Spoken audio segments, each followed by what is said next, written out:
তারা ঘুঘু দিয়ে ঘুঘু মারার একটা ফাঁদ তৈরি করেছে মাত্র। ইসলামিক ফাউন্ডেশন করে আমাদেরকে দেখায় আমরাও তো মুসলিম, তোমরা যদি মুসলিম হও তাহলে আমার ঢাকা বিশ্ববিদ্যালয়ে ছেলেরা নামাজ পড়তে পারে নাই কেন? ঢাকা বিশ্ববিদ্যালয়ের ইতিহাস খুঁজে দেখেন, মুসলমান এই বিশ্ববিদ্যালয় করেছে। সলিমুল্লাহ নাম শোনেন নাই? দেখুন তার নামের সাথে আল্লাহ আছে, সুবহানাল্লাহ বলবেন না? জমি দিল মুসলমান,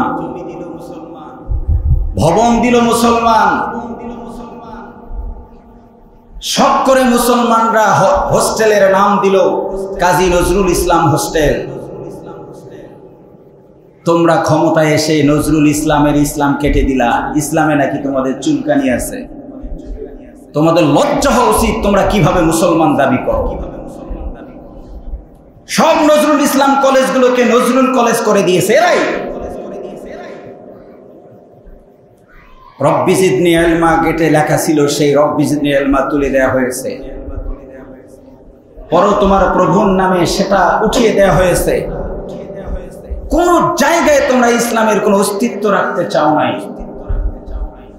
তোমরাও মুসলমান দাবি করেছিলা। যখন কোন একটি শিক্ষা প্রতিষ্ঠানের গেট থেকে রব্বি জিদনি ইলমা মুছে দেওয়া হয়েছে, আমাদের দেশের মাইন্ডেড কিছু দালাল শিক্ষক, আমি এই শব্দ ব্যবহার করার জন্য আমি সরি টু সে, কিছু দালাল শিক্ষক ওই সময় বাহবা দিয়েছে। আজকে যখন এদেরকে ছাত্ররা জুতা পিটা করে, আরেক শ্রেণীর সুশীলরা আবার ওখানে মাত বলি করে, হা হা শিক্ষক অপমান হচ্ছে। কে বলছে শিক্ষক অপমান হচ্ছে? দালাল অপমান হচ্ছে, শিক্ষক কোথাও অপমান হচ্ছে না। কোথায় শিক্ষক অপমান হচ্ছে? দেখান আপনি কোথায় অপমান হচ্ছে। যারা অপমান হচ্ছে এরা শিক্ষক হয়ে অন্ধ ছিল, এরা মিথ্যার পক্ষ নিয়েছিল। নামাজ পড়েছে যে ছেলেরা, তাদের ক্লাস নিতে চায় না। এরা কিসের শিক্ষক? মানুষ কি হিসেব করেছে, মানুষকেই চিন্তা করেছে। আমি বলবো ঈমান আল্লাহ, আর আমি আল্লাহ তাআলা জান্নাত দিয়ে দিব। বিষয়টা এমন না, বরং যারা ঈমান আনবে আমি আল্লাহ তাআলা তার অতটুকু ঈমান পরীক্ষা করে দেখব। পরীক্ষিত ঈমান যদি জাররা পরিমাণ হয়, আমি আল্লাহ তাআলা ওই ঈমানের বিনিময়ে তাকে জান্নাতটা দিয়ে দিব। তারা শুধু বলছে আমি ঈমান আনলাম, না, হবে না। মুখে ঈমান আনলেই যথেষ্ট না। ওহুম লা ইফতানুন, আর তাদেরকে পরীক্ষা করা হবে না। তারা মুখে ঈমান বলছে, এই ঈমান আমি আল্লাহ নিচ্ছি না। জয় পরাজয়ের ভিতরে আল্লাহ তাআলা ঈমানি পরীক্ষা হয়ে যায়। সুবহানাল্লাহ। কঠিন পরিস্থিতি যখন চলছে, শাপলা চত্বরের সেই নির্মম হত্যাকাণ্ডের পর ওলামায়ে কেরামের কঠিন পরীক্ষা। এখন আলেমরা ডান দিকে যাবে না বাম দিকে যাবে? এই সিচুয়েশনে আমাদের দেশের কিছু সুবিধাবাদী এরা শুকরানা মাহফিলের আয়োজন করেছে। আপনারা মনে হয় জানেন না। এগুলো বলার খুবই প্রয়োজন। আমি অপ্রয়োজনীয় একটি কথা এখানে বলতে চাই না, এগুলোর প্রয়োজনীয়তা আছে। এই হেফাজতে ইসলামের আলেমদের মধ্যেই দুটি ভাগে বিভক্ত হয়ে গেল। একটি ভাগ শুকরিয়া করল, ওই ভাগে কিছু আলেম কওমি জননী উপাধিও দিল। জানেন না মনে হয়? ঘুমাইলেন আপনারা? আচ্ছা, উপাধি দিল। পরীক্ষা কিন্তু চলছে। এই সিচুয়েশনে আল্লাহ কি নিয়েছেন? পরীক্ষা নিয়েছেন।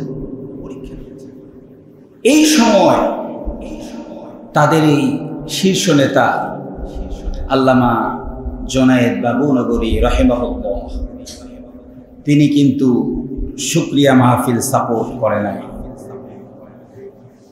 এই বয়োজ্যেষ্ঠ দক্ষিণ অঞ্চলের উজ্জ্বল নক্ষত্র, যার হাতে দার্স নিয়ে নিয়ে বড় আলেম তৈরি হয়েছে, যেই আলেম এদেশের শীর্ষ পর্যায়ের অসংখ্য আলেম তৈরি করেছেন, বৃদ্ধ বয়সে এই লোকটিকেও গ্রেফতার করে নির্যাতন করে রিমান্ড নিয়েছে। অপমান অপদস্থ করার চেষ্টা করেছে। শেষমেশ লোকটি পৃথিবী থেকে বিদায় নিয়ে চলে গেছেন, কিন্তু আমাদের বিশ্বাস তিনি ঈমানি পরীক্ষায় পাশ করেছেন। কারণ ওলি আল্লামাল্লাহুল্লাযীনা আমানু, এই সাময়িক জয় পরাজয়ের ভিতরে আল্লাহর ইচ্ছা হলো আমি যে একটু পরীক্ষা করে দেখব কার ঈমানের অবস্থা কোথায় কি। চাপে পড়ে যারা কওমি জননী উপাধি দিয়েছে, যিনি উপাধি দিয়েছেন তাকে বাইতুল মুকাররমের খতিব বানানো হয়েছে। গতকালকে নিউজ খুঁজে পাওয়া যাচ্ছে না ইমাম সাহেবকে।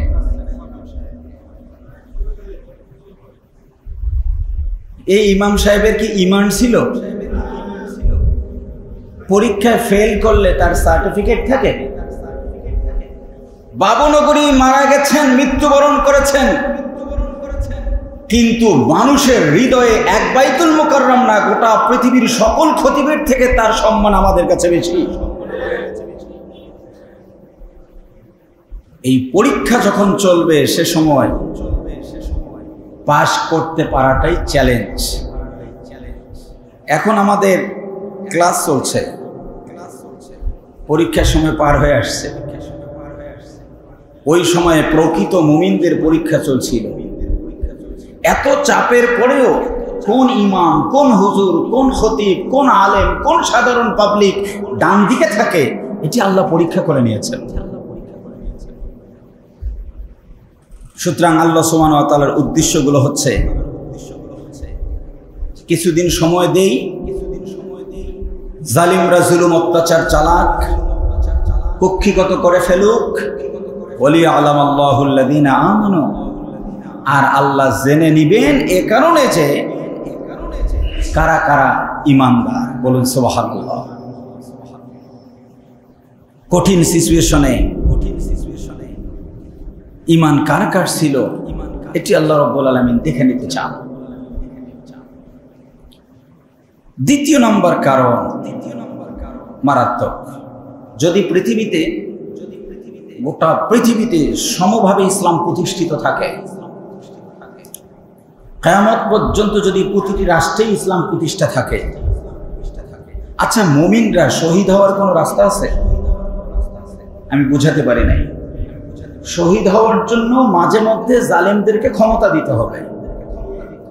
তারা জুলুম অত্যাচার করবে মুমিনদের উপর, মুমিনরা এর উপর অটুট এবং অবিচল থাকবে।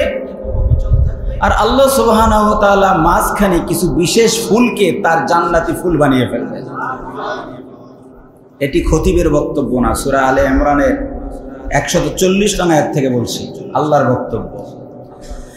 وَلِيَعْلَمَ اللَّهُ الَّذِينَ آمَنُوا وَيَتَّخِذَ مِنكُمْ شُهَدَاءَ وَاللَّهُ لَا يُحِبُّ الظَّالِمِينَ। আল্লাহ রাব্বুল আলামিনের শব্দ চয়ন কত স্ট্যান্ডার্ড। আল্লাহ রাব্বুল আলামিন বলেন যেন জেনে নিতে পারি কারা কারা মুমিন, এক নাম্বার কারণ। পরের আয়াতে গিয়ে বলেন নাই যেন জেনে নিতে পারি কারা কারা শহীদ হয়। পরের আয়াতে আল্লাহ বলেন ওয়াত্তাখিযা মিনকুম শুহাদা। ইয়াত্তাখিযা শব্দের অর্থ হলো যেন তিনি গ্রহণ করতে পারেন তোমাদের মধ্যে কারা কারা শহীদ হয়। এই শহীদদেরকে গ্রহণ করার জন্য আল্লাহ রাব্বুল আলামিন কখনো কখনো মুমিনকে জয় দেন, মুমিনকে পরাজয় দেন।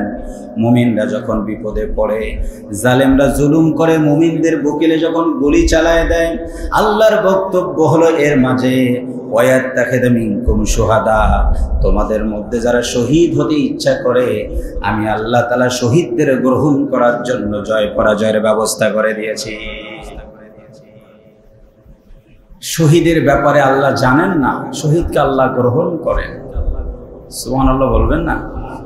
জানা, গ্রহণ করা, দুটি শব্দের মধ্যে পার্থক্য আছেই। একজন শহীদ সব থেকে মর্যাদাবান। নবীগণের পরেই শহীদগণের মর্যাদা। সুবহানাল্লাহ। এখনো রাস্তাঘাটে দেখবেন কিছু লোক আমাদেরকে প্রশ্ন করে, এই যে যারা আন্দোলনে জীবন দিল এরা তো শহীদ না, এরা কেন শহীদ হবে? এরা কি আর আল্লাহর জন্য জীবন দিছে? ওরা আল্লাহর জন্য জীবন দেওয়ার শব্দের অর্থই বোঝে না। আমি যদি আপনাদেরকে নোট দেই আলাদাভাবে, তাহলে এভাবে বলবো যে ছেলেরা জীবন দিয়েছে আল্লাহর জন্য না হলে এভাবে জীবন দেওয়া সম্ভব না। একটি রাষ্ট্রের জন্য মানুষ এভাবে জীবন দিতে পারে না। রাষ্ট্রের জন্য মানুষ জীবন দেয়, তার ধরন একরকম, আল্লাহর জন্য জীবন দেয় সেটার ধরন আরেক রকম। কি বলেন?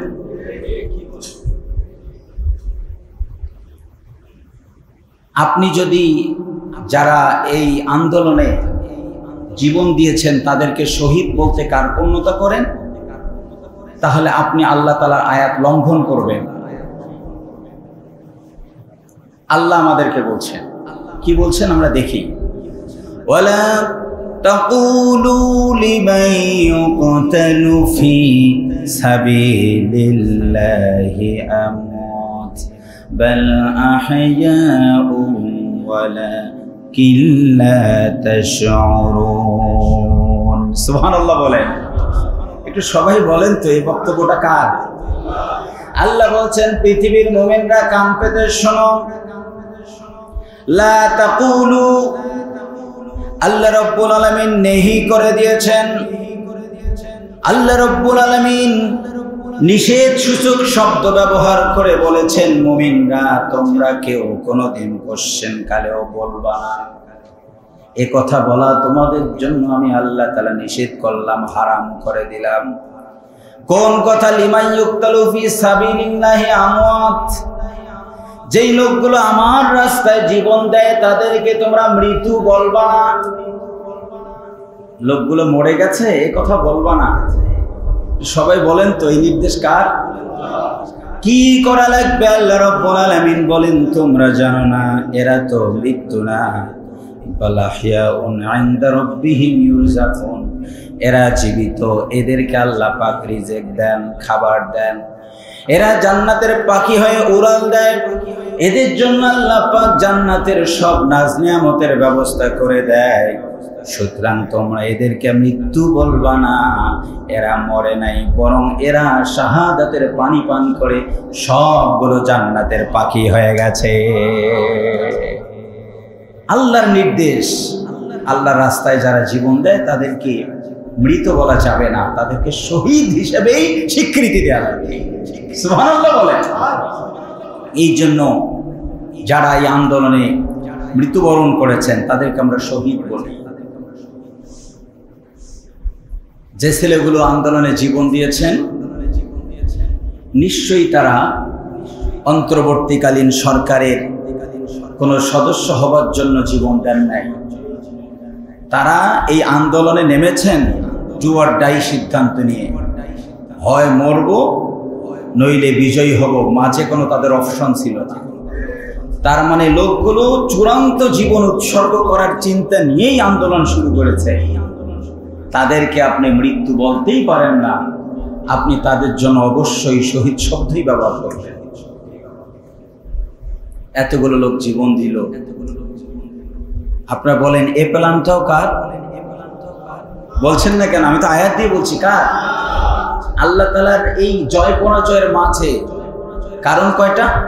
6টা। দ্বিতীয় নম্বর কারণ ওয়াত্তাখিদা মিনকুম শুহাদা, আমি আল্লাহ পাক নিব, তিনি গ্রহণ করবেন মিনকুম তোমাদের মধ্যে শুহাদা, কিছু শহীদকে গ্রহণ করার জন্য মাঝে মধ্যে ওদের হাতে ক্ষমতা দেয়, ওরা মারুক, আর আমি আল্লাহ পাক এদেরকে জান্নাতের বড় চেকটা দিয়ে দিই। একজন শহীদের অনেক দাম, একজন শহীদের অনেক দাম। শহীদ হতে পারাটা সৌভাগ্যের ব্যাপার। অনেকেই আমাদেরকে বলেন হুজুর অমুক আলেম অমুক আলেম অমুক আলেম যারা বিজয়টা দেখে যেতে পারলো না। আমরা বলি এই সমস্ত আলেম বিজয় দেখে যাওয়ার ইচ্ছে করেন নাই, তারা আল্লাহর কাছে ইচ্ছা করেছেন আল্লাহ শাহাদাতের মৃত্যু দিও।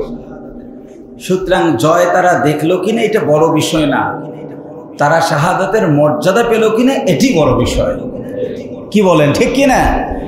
ওই সমস্ত আলেম যারা জীবন উৎসর্গ করেছে ইমানের জন্য, আল্লাহ রাব্বুল আলামিন সকলকেই শাহাদাতের উচ্চ মর্যাদা দান করুন, বলে আমিন।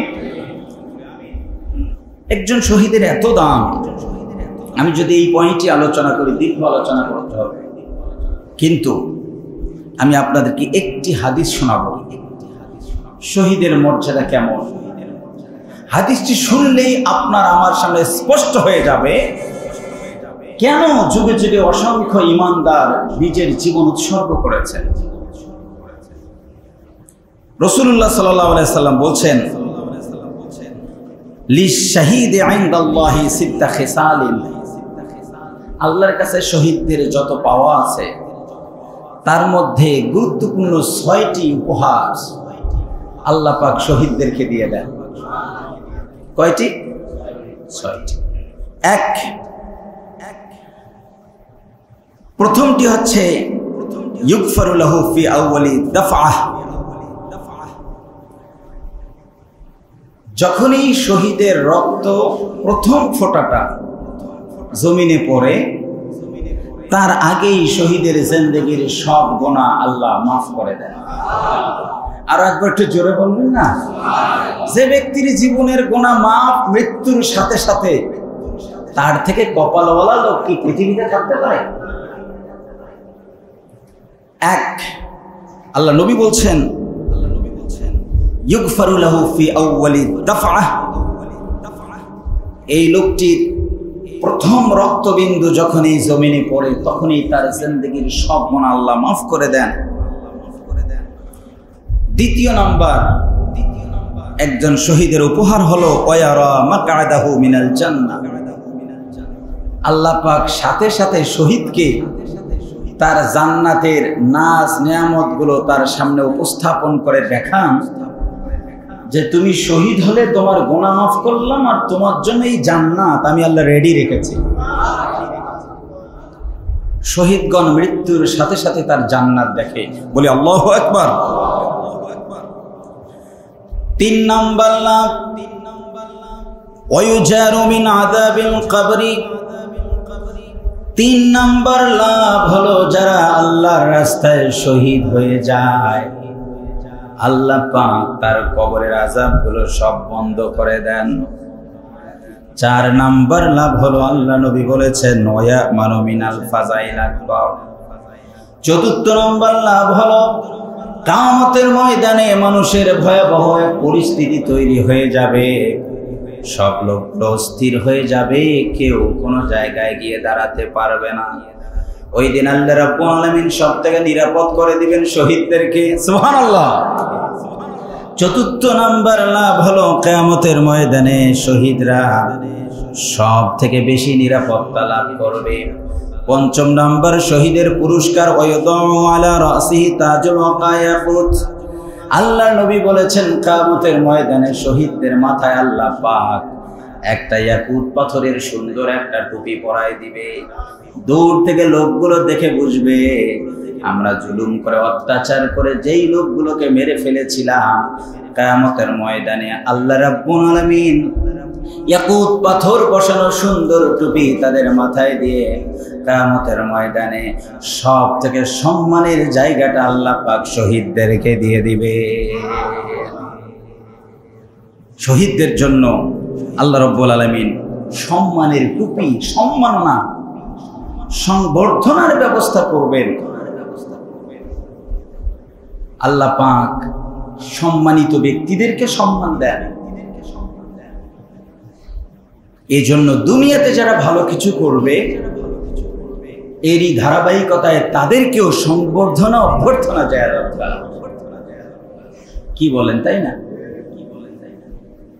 আমাদের ছেলেরা ওই ক্রিকেটে ভালো করছে আর ফুটবলে ভালো করছে, তাদের সংবর্ধনার ব্যবস্থা করা হচ্ছে, এগুলোতে আমাদের অভিযোগ নেই। কিন্তু অন্তর্বর্তীকালীন সরকারের কাছে আমরা আশা করব 123টি দেশকে পরাজিত করে যে হাফেজ সাহেব বিশ্ব চ্যাম্পিয়ন হলো, সাফ আর পাকিস্তানে ক্রিকেটে বিজয়ের থেকে বেশি আয়োজন করে হাফেজদেরকে সম্মান দেওয়া দরকার। কি বলেন, ঠিক কিনা? কারণ গোটা বিশ্বের সকল খেলোয়াড়কে যদি একটি পাল্লায় দেয়া হয়, একজন হাফিজুল কোরআনের একটি আয়াতের সম্মাননা হবে না। আমাদের বাংলাদেশের প্রাপ্তিটাই হলো আমরা বিশ্বকে বারবার চ্যালেঞ্জ করেছি আল্লাহর কোরআন দিয়ে। চিৎকারে বলুন সুবহানাল্লাহ। কি দিয়ে? কোরআন দিয়ে। এটি আমাদের বড় প্রাপ্তি যে আমাদের ছেলেরা বিশ্ব চ্যাম্পিয়ন অন্য কিছু দিয়ে হয় না। বলেন কি দিয়ে হয়?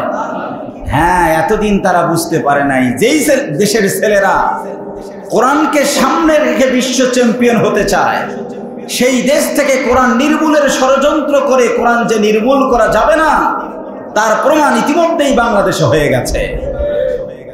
যেই ঢাকা বিশ্ববিদ্যালয়ের ছেলেরা বাথরুমে গোসল করতে ঢুকে ফজরের নামাজ পড়েছে, তাদের কাছ থেকে কেউ দেশ কেড়ে নিবি আমরা কল্পনাও করি না। তাদের ওপর নির্যাতন ছিল, তুই যদি নামাজ পড়িস তাহলে অমুক দলের সদস্য, নামাজ তো পড়তেই হবে। আহা, হৃদয় বিদারক ঘটনা। মুসলমানের ঢাকা বিশ্ববিদ্যালয়ে মুসলমানের সন্তান নামাজের অধিকার থেকে বঞ্চিত ছিল। তারা গোসল করতে ঢুকে গোসলখানার ভিতরে তারা নামাজ পড়ে আল্লাহর বিধান মেনে চলার চেষ্টা করত। এই দেশে নামাজ পড়াটাই অপরাধ ছিল। আপনারা এখনো মনে করেন হুজুর কেন বিরোধিতা করে? যে দেশে নামাজের স্বাধীনতা ছিল না, নিশ্চয়ই সেই দেশটি ইসলাম বিদ্বেষীদের হাতেই দখল ছিল। এই জন্য আমরা যারা কোরআন দিয়ে বিশ্ব চ্যাম্পিয়ন হয় তাদেরকে সম্মান দেখাবো। কারণ আল্লাহ পাক কিয়ামতের ময়দানে ওয়ায়ুদাউ আলা রাসিহি তাজুল ওয়াকা, আল্লাহ পাক কিয়ামতের ময়দানে শহীদদেরকে নিজেই সম্মাননা দিবেন, মর্যাদার টুপি তাদের মাথায় পরিয়ে দিবেন। এমন টুপি দিবেন যে খায়রুম মিনাদ দুনিয়া ওয়া মা ফিহা, এমন একটি টুপি শহীদদেরকে পরানো হবে গোটা পৃথিবী এবং এর মাঝে যত সম্পদ আছে সব থেকে ওই টুপিটার দামই আল্লাহর কাছে অনেক বেশি। এরপরে 6 নম্বর লাভ, যেই সমস্ত ব্যক্তি আল্লাহর জন্য জীবন উৎসর্গ করে দেয়, যারা শহীদ হয়ে যায়, আল্লাহ নবী বলেছেন ওয়ায়ুযাওয়াজুস নাতাইনি ওয়া সাবঈনা যাওজাতাম মিনাল হুরিল আইন, তাদের জন্য আল্লাহ রাব্বুল আলামিন টানা টানা চোখ বিশিষ্ট, যা মানুষ কল্পনাও করতে পারে নাই, পৃথিবীর সকল সৌন্দর্যকে এক জায়গায় যদি নিয়ে আসা হয়, জান্নাতের একজন হুরের সৌন্দর্যতা, জান্নাতি হুরের একটা নখের মাথাও যদি বের করে দেয়া হয় তার থেকে বেশি সুন্দর। আল্লাহ নবী বলেছেন এরকম একজন না, দুজন না, 72 জন হুর দিয়ে আল্লাহ পাক শহীদের সম্মানের ব্যবস্থা করে দিবে। সেই সাথে শহীদদেরকে 6 নম্বরেই আল্লাহ নবী বলছেন শুধু হুরেই না, তারা নিজেরাই জান্নাতে গেল, বিষয়টা এমন না, বরং ওয়ুশাফাউ ফি 70 মিন আকারিবি, একজন শহীদ তার পরিবারের 70 জন জাহান্নামীকে নিয়ে সুপারিশ করে আল্লাহর জান্নাতে চলে যাবে।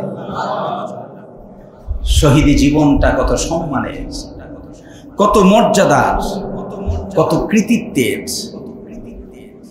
আমাদের দেশে আমরা এই শহীদ নামটি যেখানে সেখানে ব্যবহার করতে দেখেছি। যারা জনগণের উপর জুলুম করেছে তার নামের আগেও শহীদ লেখা। মরলেই কি শহীদ হওয়া যায়? কথা বলেন না কেন? শহীদ হওয়ার ফার্স্ট কন্ডিশন হচ্ছে ইমানের পক্ষে থাকা লাগবে।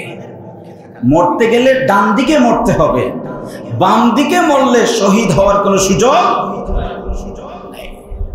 আল্লাহ পাক 6টি কারণে জয় পরাজয় দেন। দ্বিতীয় নম্বর কারণ হলো ওয়ায়াত্তাখিদা মিনকুম শুহাদা, আল্লাহ পাক গ্রহণ করবেন মিনকুম তোমাদের মধ্যে কিছু শহীদকে, যাদেরকে তিনি শহীদ বানাতে চান তাদের জন্য আল্লাহ রাব্বুল আলামিন মাঝে মধ্যে কিছু কঠিন অবস্থা তৈরি করেন, যে এই বান্দা বান্দিগুলোকে আমি যেন জান্নাতের উচ্চ মাকাম দেই, এদেরকে যেন শহীদি মর্যাদা দেই।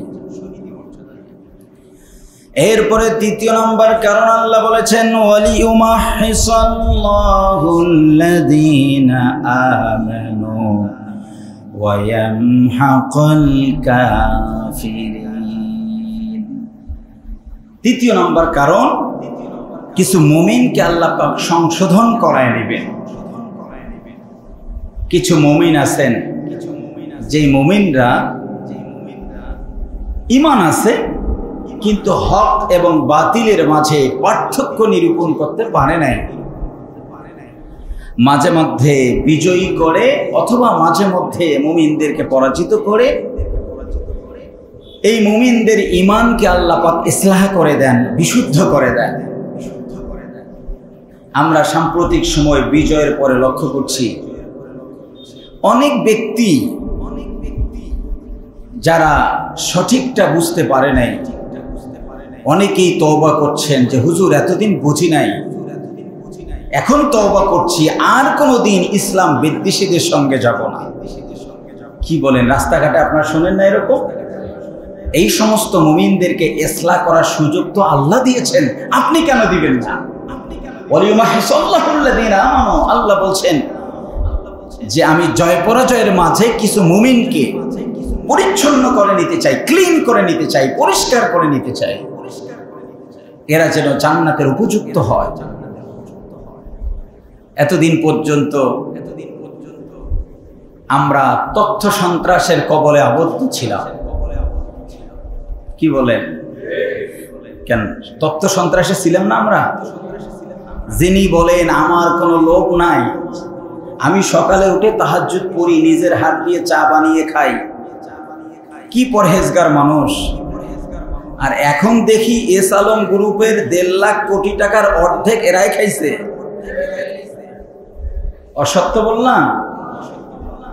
চিন্তা করেন, দেশটাকে লুটে পুটে খেয়ে শেষ করে ফেলেছে। আর মাঝে মধ্যে পট্টি পড়ে নির্বাচনের সময় সবাই টুপি মাথায় দিয়ে আমাদেরকে ব্ল্যাকমেইল করত, আমাদেরকে বলতো আমরাও তো ইসলামের পক্ষে আছি, দেখেন না আমরা ইসলামিক ফাউন্ডেশন তৈরি করছি, আর প্রতিটা জেলায় জেলায় আমরা মডেল মসজিদ করছি। আপনারা মডেল মসজিদ করেছেন, কিন্তু মডেল মসজিদের ইমাম আর মুয়াজ্জিন মডেল নিয়োগ দেন নাই। আপনাদের যেন এজেন্ডা বাস্তবায়ন করতে পারে এই জন্য চাপ দিয়ে দিয়ে মডেল মসজিদ থেকে অন্যান্য খতিবদের বক্তব্যের বিপরীত বক্তব্য প্রচারের মাধ্যম করেছেন, ঠিক কিনা? আপনাদের মডেল মসজিদ করেছেন, কিন্তু মডেল মসজিদ করার উদ্দেশ্য ভালো ছিল না। ইসলামিক ফাউন্ডেশনের প্রতি আমার কোনো ফাউন্ডেশনটার প্রতি আমার কোনো অভিযোগ নেই, কিন্তু আমি দেখেছি, আজকে তো আপনাকে সচেতন করা আমার দায়িত্ব। এদেশের আলেমদের ফাঁসি দেওয়ার জন্য যাদেরকে দিয়ে মানববন্ধন করা হয়েছে তাদের অধিকাংশ ইসলামিক ফাউন্ডেশনে চাকরি করে। এদেশের আলেমদেরকে হত্যার পিছনে যেই সমস্ত আলেমের ফেস ব্যবহার করেছে তার অধিকাংশ আলেম ইসলামিক ফাউন্ডেশনের আলেম।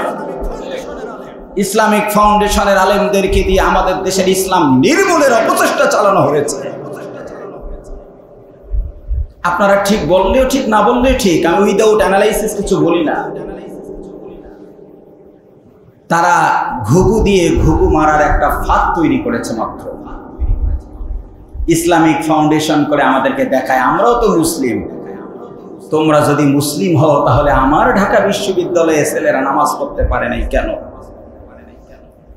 ঢাকা বিশ্ববিদ্যালয়ের ইতিহাস খুঁজে দেখেন, মুসলমান এই বিশ্ববিদ্যালয় করেছে। সলিমুল্লাহ নাম শোনেন নাই? দেখুন তার নামের সাথে আল্লাহ আছে, সুবহানাল্লাহ বলবেন না? জমি দিল মুসলমান, ভবন দিল মুসলমান, শখ করে মুসলমানরা হোস্টেলের নাম দিল কাজী নজরুল ইসলাম হোস্টেল। তোমরা ক্ষমতায় এসে নজরুল ইসলামের ইসলাম কেটে দিলা, ইসলামে নাকি তোমাদের চুলকানি আছে। তোমাদের লজ্জা হওয়া উচিত। তোমরা কিভাবে মুসলমান দাবি করো? সব নজরুল ইসলাম কলেজগুলোকে নজরুল কলেজ করে দিয়েছে এরাই। রব্বি জিদনি ইলমা গেটে লেখা ছিল, সেই রব্বি জিদনি ইলমা তুলে দেওয়া হয়েছে। পর তোমার প্রভুর নামে সেটা উঠিয়ে দেওয়া হয়েছে। কোন জায়গায় তোমরা ইসলামের কোন অস্তিত্ব রাখতে চাও নাই। তোমরাও মুসলমান দাবি করেছিলা। যখন কোন একটি শিক্ষা প্রতিষ্ঠানের গেট থেকে রব্বি জিদনি ইলমা মুছে দেওয়া হয়েছে, আমাদের দেশের মাইন্ডেড কিছু দালাল শিক্ষক, আমি এই শব্দ ব্যবহার করার জন্য আমি সরি বলছি, সরি টু সে, কিছু দালাল শিক্ষক ওই সময় বাহবা দিয়েছে। আজকে যখন এদেরকে ছাত্ররা জুতা পিটা করে, আরেক শ্রেণীর সুশীলরা আবার ওখানে মাতবলি করে, হা হা শিক্ষক অপমান হচ্ছে। কে বলছে শিক্ষক অপমান হচ্ছে?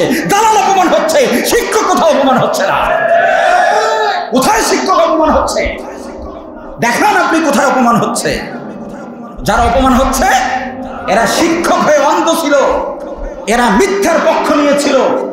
নামাজ পড়েছে যে ছেলেরা, তাদের ক্লাস নিতে চায় না। এরা কিসের শিক্ষক?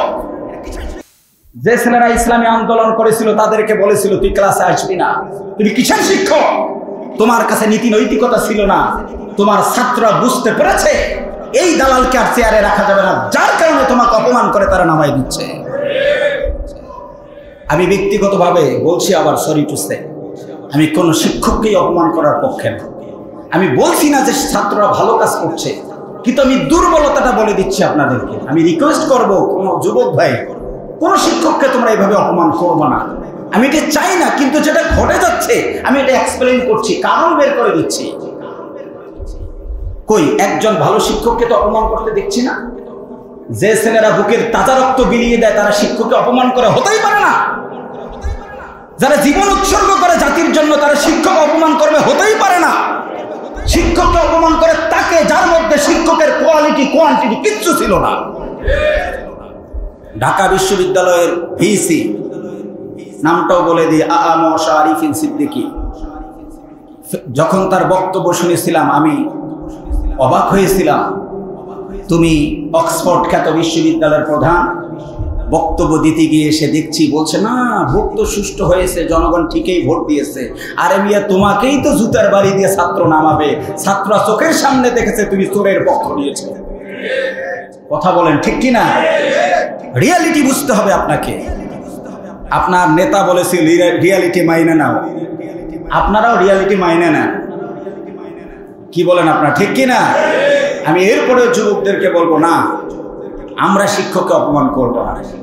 যে যতদূর পানিতে নেমেছে সে ততদূর ভিজবেই, বিচার হবে, সেটি আইনানুগ পন্থায় বিচার হওয়া উচিত। এই ঘটনাগুলোকে আমি ব্যক্তিগতভাবে সাপোর্ট করি না, উৎসাহিত করি না।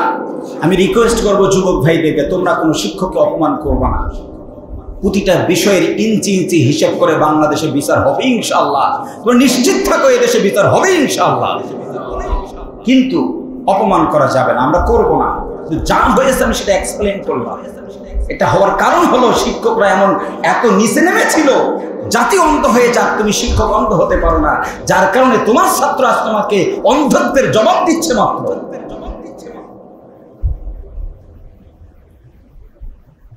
এই জায়গায় আল্লাহ রাব্বুল আলামিন আমাদেরকে পরীক্ষা নিচ্ছেন।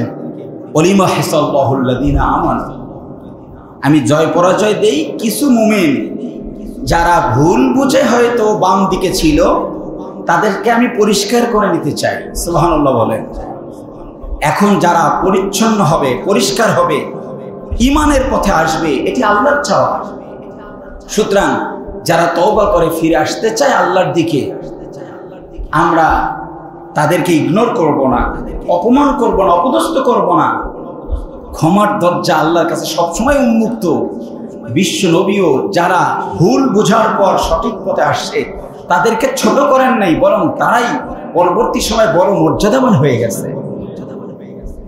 30 সেকেন্ড একটি রেফারেন্স দিচ্ছি। খালিদ বিন ওলীদ রাদিয়াল্লাহু তাআলা, নাম শুনেছেন? নাম হলো সাইফুল্লাহ। কার তলোয়ার? একটু কথা বলতে হবে, কার? আল্লাহর তলোয়ার। এই খালিদ বিন ওলীদ উহুদের যুদ্ধে কাফেরদের পক্ষে ছিলেন। এবং এই যে বিরাট শহীদি একটা তালিকা হয়েছে, এর পিছনে খালিদ বিন ওয়ালিদ রাদিয়াল্লাহু তাআলার অবদান ছিল। কিন্তু তিনি যখন ইসলাম গ্রহণ করেছেন তখন তিনি তার প্রায়শ্চিত্ত করবার চেষ্টা করেছেন। তিনি এত বেশি পরিমাণে পরিবর্তন হয়েছেন যে তিনি আল্লাহর তলোয়ার হয়ে গেছেন। সুবহানাল্লাহ। যে ভাইয়েরা ইসলাম বিদ্বেষী ছিল, ঈমান বুঝে নাই, ইসলামী আন্দোলন বুঝে নাই, আলেমদেরকে অপমান অপদস্থ করেছে, যদি আজকে তারা ঘুরে এসে খালিদ বিন ওয়ালিদের উত্তরসূরি হয়, আপত্তি আছে আপনার? বলেন আপত্তি আছে? এই সুযোগ তো আল্লাহ দিয়েছেন। তৃতীয় নম্বর কারণ, ওয়ালিমাহসাল্লাহুল্লাযীনা আমানু, আল্লাহ চান যে আমি ঈমানদারদেরকে পরিচ্ছন্ন করব, এজন্য মাঝে মধ্যে জয় পরাজয় দেই। সুতরাং যারা পরিষ্কার হতে চায়, পরিচ্ছন্ন হতে চায়, তাজকিয়া করতে চায়, আমরা তাদেরকে সহযোগিতা করব বলে ইনশাআল্লাহ। 4 নম্বর কারণ, আল্লাহ রাব্বুল আলামিন বলেন ওয়ালিমাহসাল্লাহুল্লাযীনা আমানু ওয়া ইয়ামহাকাল কাফিরিন। 4 নম্বর কারণ, আল্লাহ পাক জয় পরাজয় দেন মুমিনদেরকে, মাঝে মধ্যে জালিমদেরকে অনেক ক্ষমতা দেন। ক্ষমতার কারণ হলো ওয়া ইয়ামহাকাল কাফিরিন, আল্লাহ পাক কাফেরদেরকে নিচ্ছিন্ন করার জন্য মাঝে মধ্যে ক্ষমতা দেন, বাড়াবাড়ির সুযোগ দেন। তারা যখন সীমা লঙ্ঘন করে আল্লাহ রাব্বুল আলামিন তাদেরকে সমূলে ধ্বংস করে দেন। মাঝে মধ্যে মুমিনদের জয় পরাজয় এর একটি গুরুত্বপূর্ণ কারণ হলো এর মাঝেই আল্লাহ রাব্বুল আলামিন ওয়ায়ামহাকাল কাফিরিন। 4 নম্বর কারণ হলো কাফিরদেরকে ইয়ামহাক, নিচ্ছিন্ন করে দিতে চান। যুগে যুগে যারা বড় জালিম, যত বড় জালিম, তাদের নিচ্ছিন্নতা ঠিক ওইভাবে হয়েছে। ইয়াজিদ নাম শুনেছেন তো? শুনেন নাই? আপনারা বলুন তো, পৃথিবীতে এজিদের বংশের কোনো অস্তিত্ব আছে? এখন কেউ পরিচয় দেয় যে আমি এজিদের বংশের 18তম, 20তম বা 30তম বংশধর? আচ্ছা, ফেরাউনের বংশের আছে তো কেউ পরিচয় দেয়? যারা ইসলাম বিদ্বেষী তারাও কি কোনোদিন বলছে যে আমি তো ফেরাউনের লোক? বলে? নমরুদের? আচ্ছা বাদ দেন, আবু জাহেলেরটা তো থাকার কথা। এটা লাস্ট যেটা আপডেট, এটাও নাই, লাস্ট ভার্সনও আমরা পাচ্ছি না। তাহলে বোঝা গেল যে আল্লাহ রাব্বুল আলামিন জালিমদেরকে নিচ্ছিন্ন করে দেন, ইয়ামহাক করে দেন, একেবারে তাদের আর কোনো অস্তিত্ব থাকে না। আমরা আশা করছি এই জালিমদেরও কোনো অস্তিত্ব থাকবে না, নিষিদ্ধ করলেও থাকবে না, নিষিদ্ধ না করলেও থাকবে না, কারণ নিষিদ্ধ করার দায়িত্ব তো আল্লাহই নিয়েছেন। 4 নম্বর কারণ ইয়ামহাকাল কাফির। আর আল্লাহ রাব্বুল আলামিন যখন ধরেন, কঠোরভাবে ধরেন, কঠোরভাবে ধরেন। ইদ আখাযা রাব্বুক আখাযাল কুরা ওয়া হিয়া যালিমা, আল্লাহ পাক যখন ধরেন, আখাযাহু আলিমুন শাদীদুন, এমন কঠিনভাবে ধরেন যে এটি পীড়াদায়ক হয়, এটি বড্ড শক্ত হয়, এখান থেকে কেউ বাঁচতে পারে না। 2 দিন আগে যাদের প্রচন্ড ক্ষমতা ছিল, আপনারা হয়তো ভাববেন হুজুর আপনি মাঝে মধ্যে আবার এই বিষয়গুলো নিয়ে আসেন কেন, এটা ভাবেন নাকি? তার একটা দলিল দেই। আমি তো সব আয়াত দিয়েই বলবো, হাদিস দিয়ে বলবো নাকি? আল্লাহ তাআলা আমার রাসূলকে বলেছেন, কুল, হে রাসূল বলুন। আচ্ছা, রাসূলকে যদি বলেন বলুন, তাহলে কাকে বলতে বলছে? আমাদেরকে। বলেন না কেন? কাকে? আল্লাহ রাসূলকে বলছেন কুল, আপনি বলুন। তার মানে রাসূলের উপর নির্দেশ হলো আপনার উম্মতকে বলুন, তাই না? কি বলুন? সিরু ফিল আরদ, জমিনে তোমরা ভ্রমণ করো। কারণ কি? কেন ভ্রমণ করো? ফানজুরু, দেখার জন্য। কিসের জন্য বলেন তো? নির্দেশটা কার? কি দেখার জন্য ঘুরবেন সেটা আল্লাহ বলেন, কাইফা কানা আকিবাতুল মুকাদ্দিবিন। আল্লাহ পাকের কঠিন একটা নির্দেশনা হলো মানুষ যেন মিথ্যাবাদীদের চরম অপমান অপদস্থের অবস্থাটা ঘুরে ঘুরে দেখে।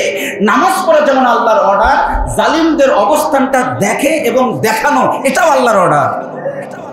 আমি যে আপনাদের সামনে চিত্র উপস্থাপন করছি এটি আল্লাহরই নির্দেশ। ফানজুরু, জমা করেছেন আল্লাহ, আমর করেছেন, অর্ডার করেছেন, দেখো। কাইফা, কিরকম, কানা আকিবাতুল মুকাজ্জিবিন, মিথ্যাবাদীদের পরিস্থিতি কেমন ছিল এই চিত্রটা তোমরা দেখো। এই জন্য বলছি যে আল্লাহ রাব্বুল আলামিন নিচ্ছিন্ন করে দিবেন। চতুর্থ নম্বর কারণ, আল্লাহ পাক আমাদেরকে দেখাচ্ছেন চারদিকে দেখো টাকার পাহাড়, বলছে দেশ ঠিক করে দিব, বাঁচার কোনো উপায় নেই। কি বলেন, ঠিক কিনা? একজন লোকের নাম না বললে আমার আলোচনা অপূর্ণাঙ্গ থেকে যাবে। বলবো বিচারপতি শামসুদ্দিন মানিক, নাম মনে হয় শুনেন নাই, শুনছেন আপনারা? হ্যাঁ, বিচারপতি শামসুদ্দিন মানিক কলাপাতা থেকে গ্রেপ্তার। এখানে শেখার আছে। এই লোকটি 19 জন বিচারপতিকে ক্রস করে এই লোকটি দায়িত্ব নিয়েছেন এবং এই মানিকেই আল্লামা সাঈদী রাহিমাহুল্লাহর ফাঁসির রায় দিয়েছেন। এই মানিকের নেতৃত্বেই এদেশের 116 জন আলেমকে জেলখানায় গ্রেপ্তার করার জন্য আন্দোলন শুরু হয়েছিল। এই মানিকেই ভারতের এজেন্ডা বাস্তবায়নের জন্য ইসলাম নির্মূল করে নাস্তিক্যবাদী একটি সরকার কায়েমের জন্য প্রধান ভূমিকা রেখেছেন। সুতরাং এই লোকটির কথা আমাদের সামনে নিয়ে আসা দরকার। তার ব্যবহার এত খারাপ ছিল যে ট্রাফিক সার্জন সালাম দেয়নি, ওখানেই তার শাস্তি শুরু করেছে, থাপ্পড় দিয়েছে। দেখুন কয়েকদিন আগেই সে একটি টকশোতে এত রুড, এত খারাপ আচরণ করেছে যে তাদের স্লোগান একটাই ছিল রাজাকার। এই ব্যবসা দিয়ে তারা টিকে ছিল। তার বক্তব্যের সঙ্গে যখন বক্তব্য মিলে নাই, তখন উপস্থাপিকাকেও বলছে তুমিও রাজাকার। তার মানে মতের বিরুদ্ধে গেলেই রাজাকার। এখন আর রাজাকার নাই। এটি হচ্ছে আল্লাহর কুদরত। ওই রাজাকার শব্দ দিয়েই তোমাদেরকে মাটির নিচে আল্লাহ দাফন করে দিয়েছে। কথা বলেন ঠিক কিনা?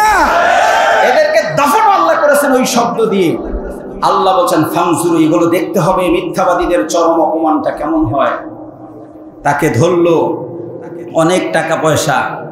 এই অপমানের থেকে তো মরে যাওয়াই ভালো ছিল, কিন্তু মরারও তো বুদ্ধি নাই। আছে নাকি? এরা মরতে চাইলে কি মরতে পাবে? আমি হঠাৎ করে কোরআনের আয়াত খুঁজে দেখলাম যে আল্লাহ রাব্বুল আলামিন সব চিত্র তো কোরআনে তুলে ধরেছেন। সুবহানাল্লাহ বলবেন না?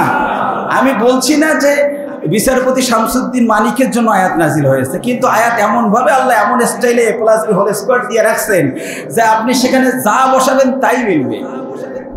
সূরাতুল হাক্কা দিয়ে মিলে গেছে। কোন সূরা? সূরাতুল, একটু বলেন না, সূরার নামটা বলেন। সূরাতুল হাক্কা দেখে নেবেন আপনারা। আমি একটু বলি 27 নং আয়াত থেকে। পূর্বে আল্লাহ ফেরাউনের আলোচনা নিয়ে আসছেন যে ফেরাউনের কত কঠিন পরিস্থিতি ছিল। আলোচনা করতে করতে তাদের চরম অবস্থান আলোচনা করে আল্লাহ বলছেন শুধু দুনিয়ার শাস্তি না, আখিরাতেও এদের খবর আছে। কি হবে?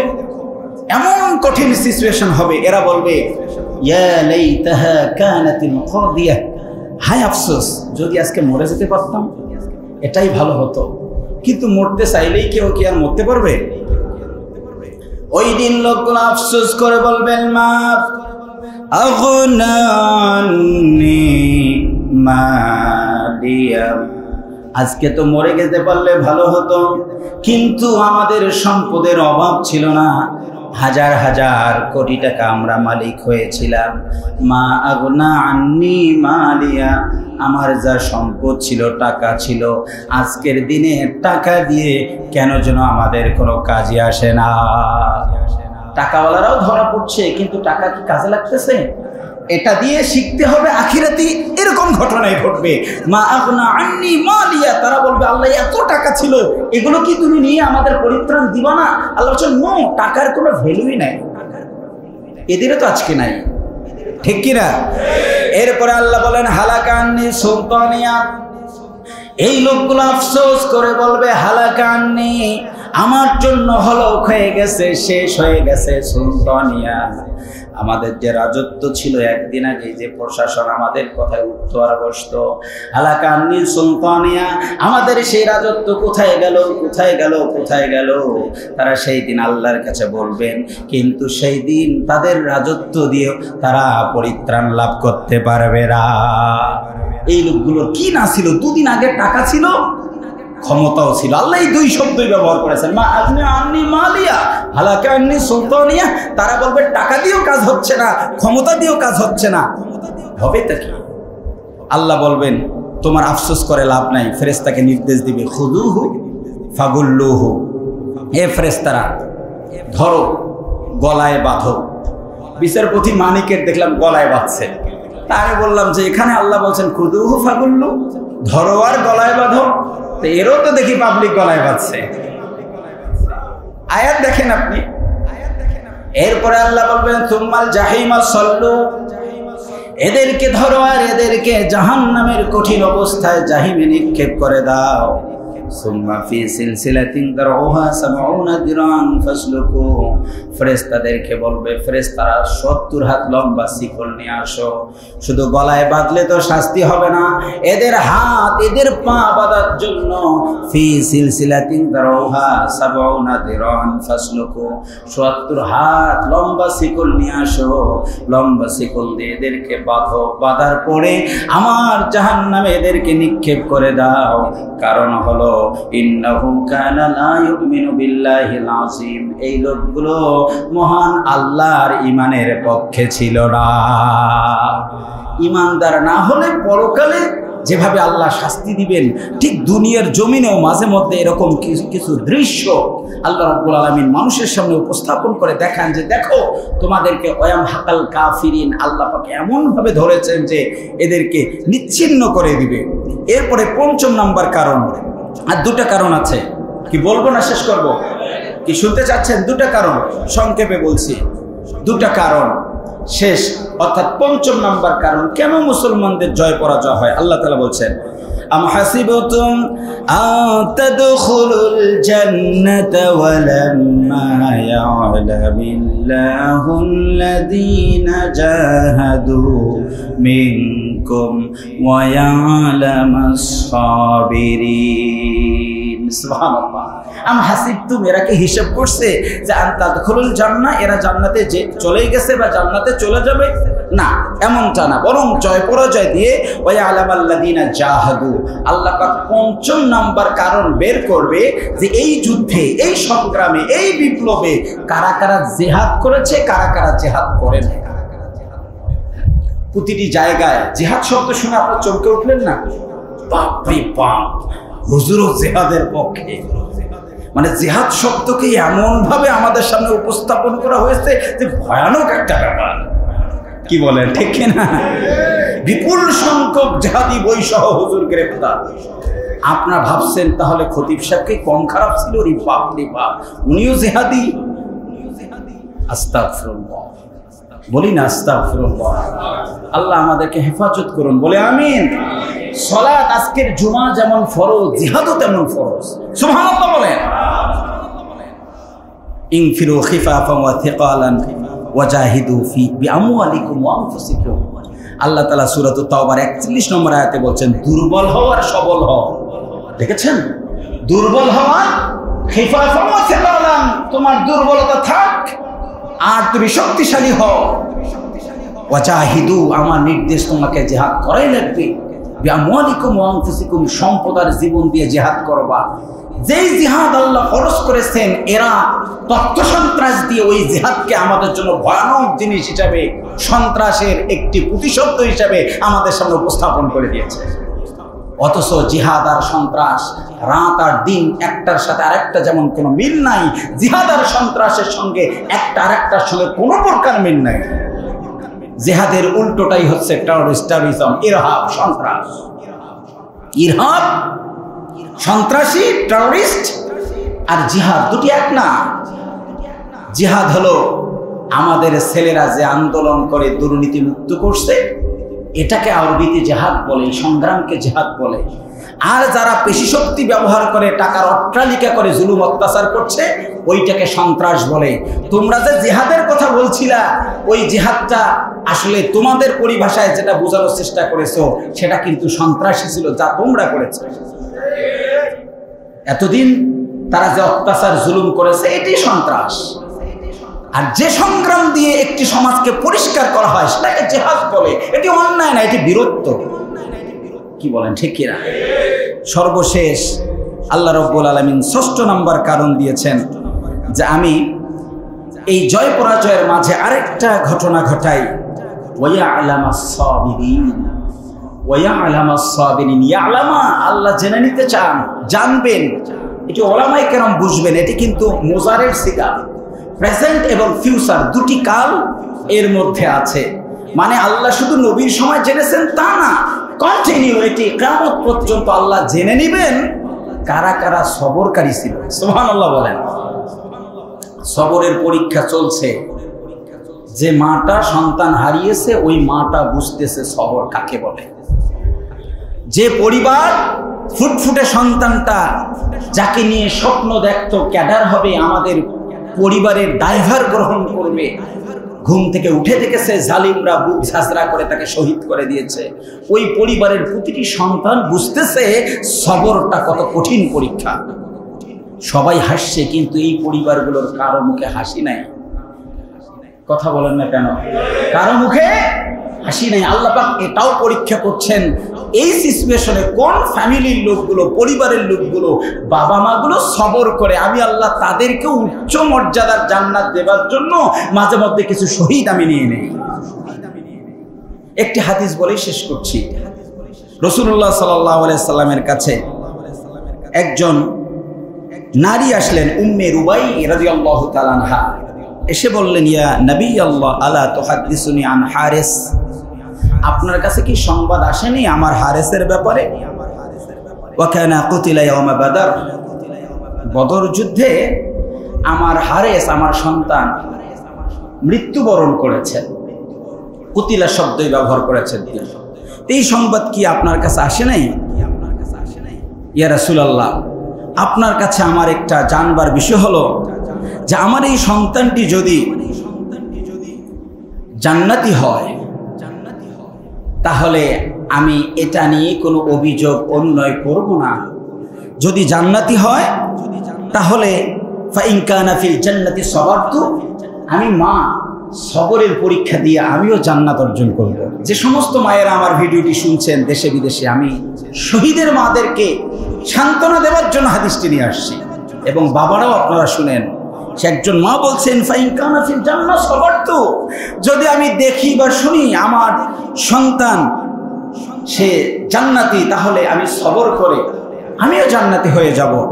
ওয়াইন কানা গায়রা যালিক, আর যদি আমার ওই সন্তানটি জান্নাতি না হয় তাহলে আমি আড়াল হয়ে চোখ বন্ধ করে একাকী কাঁদবো যে আমি শহীদের মা হতে পারি। সুবহানাল্লাহ বলেন। আল্লাহ নবী সাল্লাল্লাহু আলাইহি ওয়াসাল্লাম বলেন, ইয়া উম্মা হারেসা, হে হারেসের মা শোনো, ইন্নাহা জিনানুন ফিল জান্নাহ, আমি বিশ্ব নবী বলছি তোমার সন্তান হারেস সে এখন জান্নাতের মধ্যেই আছে। বলি না সুবহানাল্লাহ।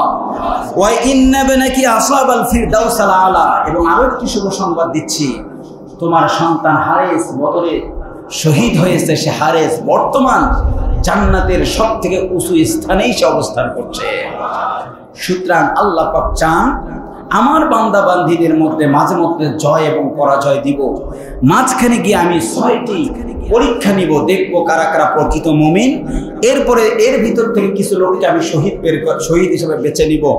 3য় নাম্বার, আমি কিছু মুমিনকে এর মধ্যেই সংশোধন করে নিব। 4র্থ নাম্বার, আমি আল্লাহ পাক কিছু কাফেরদেরকে সমূলে ধ্বংস করে দিব জয় পরাজয়ের মধ্যেই। আর 5ম নাম্বার, এর মধ্যেও দেখবো কারা কারা মুজাহিদ জিহাদ করেছে। 6ষ্ঠ নাম্বার, আমি আল্লাহ পরীক্ষা নিব এর মাঝে কারা কারা সবর করেছে। এই কাজগুলোর কারণে মাঝে মধ্যে মুমিনকে জয়ী করি, মাঝে মধ্যে পরাজিত করি।